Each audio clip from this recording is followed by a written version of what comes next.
नमस्कार साथियों, welcome to Learnee G. Journal science series में ये जर्नल केमिस्ट्री का दूसरा वीडियो है। और जैसा कि बहुत सारे कमेंट्स हमें मिले जिसमें बताया गया कि जो जर्नल साइंस है वो डिटेल में होनी चाहिए, तो अब जो आगे के वीडियो होंगे वो आपको डिटेल में ही उपलब्ध कराए जाएंगे। आइए बात करते हैं जर्नल केमिस्ट्री की, और इसमें हम किसी न किसी पर्टिकुलर टॉपिक पे बात करेंगे। तो आज का हमारा टॉपिक है रेडियो सक्रियता, रेडियो एक्टिविटी, जिसको हिंदी में रेडियो सक्रियता बोलते हैं। तो रेडियो एक्टिविटी आज का हमारा टॉपिक है। आइए बात करते हैं रेडियो एक्टिविटी के बारे में। रेडियो एक्टिविटी आखिर है क्या? ऐसे तत्व जो प्रकृति में स्वतः विघटित होते रहते हैं। कुछ ऐसे तत्व हैं जो प्रकृति में स्वतः विघटित होते हैं, उनका आकार धीरे धीरे कम होता जाता है, या उनकी जो आकार उसमें अपने मन से परिवर्तन होते रहते हैं, स्वतः परिवर्तन होते हैं। तो ऐसे पदार्थ रेडियो एक्टिव पदार्थ कहलाते हैं। जिन पदार्थों में स्वतः विघटन होता है वे तत्व या वे पदार्थ रेडियो एक्टिव पदार्थ कहलाते हैं। इनसे निकलने वाली किरणों, जो इनसे किरणें निकलती हैं, उन किरणों को रेडियो एक्टिव किरण कहा जाता है। आगे बात करेंगे इनका गुण। जो ये रेडियो एक्टिव किरणें होती हैं, इनके गुण को रेडियो एक्टिवता कहा जाता है। जो इनका गुण है वो रेडियो एक्टिवता कहा जाता है। आगे बात करते हैं रेडियो एक्टिवता की खोज। रेडियो एक्टिवता की खोज फ्रांस के भौतिक शास्त्री हेनरी बैकरल ने रेडियो एक्टिवता की खोज की थी। इसमें उनका साथ एम क्यूरी एवं पी क्यूरी ने किया था। एम क्यूरी और पी क्यूरी के सहयोग से हेनरी बैकरल ने रेडियो एक्टिवता की खोज की थी, और ये खोज सन 1896 में की गई थी। आगे बात करते हैं, इस खोज के लिए उन्हें संयुक्त रूप से नोबेल पुरस्कार मिला था। ये तीन वैज्ञानिक थे, हेनरी बैकरल, एम क्यूरी और पी क्यूरी, जिनको विस्तृत नाम है मैडम क्यूरी और Pierre Curie, Robert Pierre Curie. इन तीन वैज्ञानिकों को संयुक्त रूप से नोबेल पुरस्कार रेडियो एक्टिवता की खोज के लिए दिया गया था। आगे बात करते हैं, एम क्यूरी एवं पी क्यूरी ने एक नए रेडियो एक्टिव तत्व रेडियम की खोज की थी। रेडियम की खोज, जो कि एक रेडियो एक्टिव तत्व है, इसकी खोज एम क्यूरी एवं पी क्यूरी ने की थी।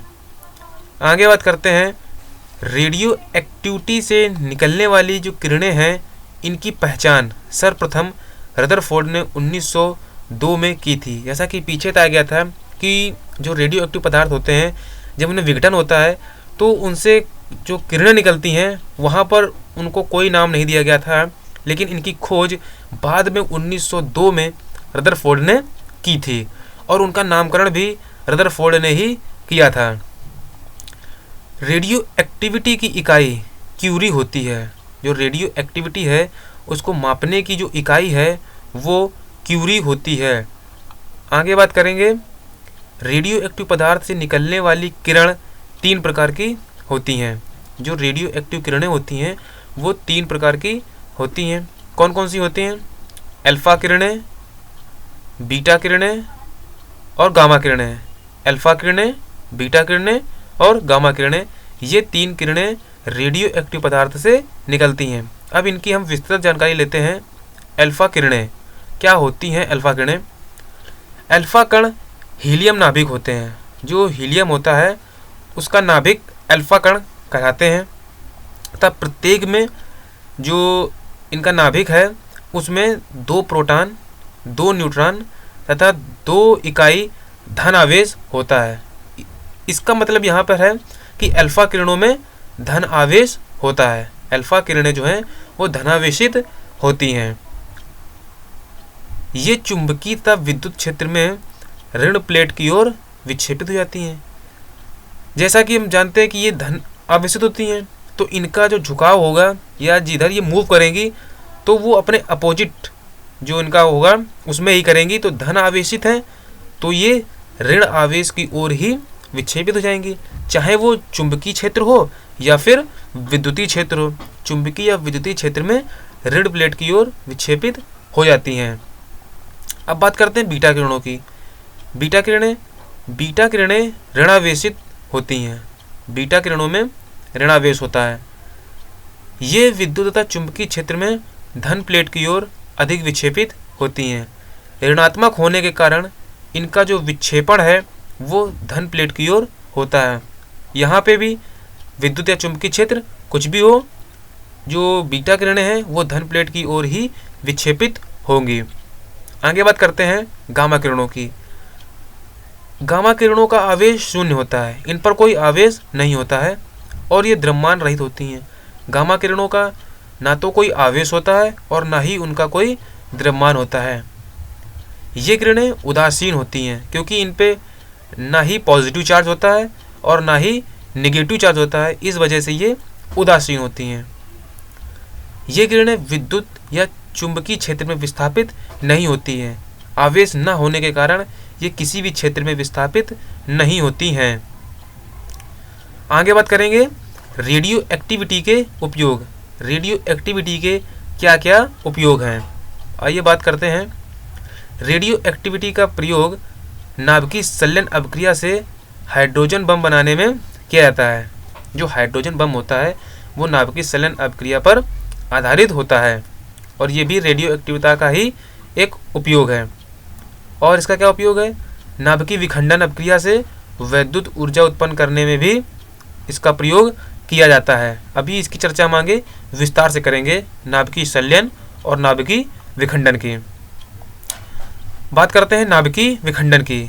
नाभिकीय विखंडन क्या है, जब यूरेनियम 235 U235 मीन्स यूरेनियम 235, जब यूरेनियम जो एक पदार्थ है यूरेनियम 235 पर मंद गति से न्यूट्रॉन की बौछार की जाती है तो यूरेनियम 235 का भारी नाभिक दो भागों में टूट जाता है।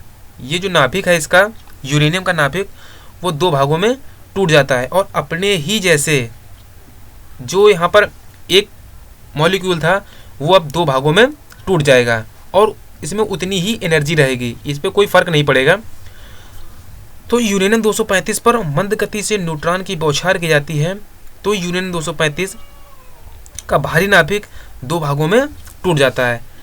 टूटने के बाद इसमें क्या होता है, इसके साथ बहुत सी ऊर्जा उत्सर्जित होती है। जब ये टूटते हैं तो इनमें बहुत सी ऊर्जा मुक्त होती है या उत्सर्जित होती है। इस नाभिकीय अभिक्रिया को नाभिकीय विखंडन कहते हैं क्योंकि यहाँ पर ये दो भागों में टूट गया, इसमें विखंडन हो गया। इस वजह से इस अभिक्रिया को या इस नाभिकीय अभिक्रिया को नाभिकीय विखंडन कहते हैं। परमाणु बम इसी सिद्धांत पर आधारित है। जो परमाणु बम है वो नाभिकीय विखंडन के सिद्धांत पर ही आधारित है। अब बात करते हैं नाभिकीय संलयन का।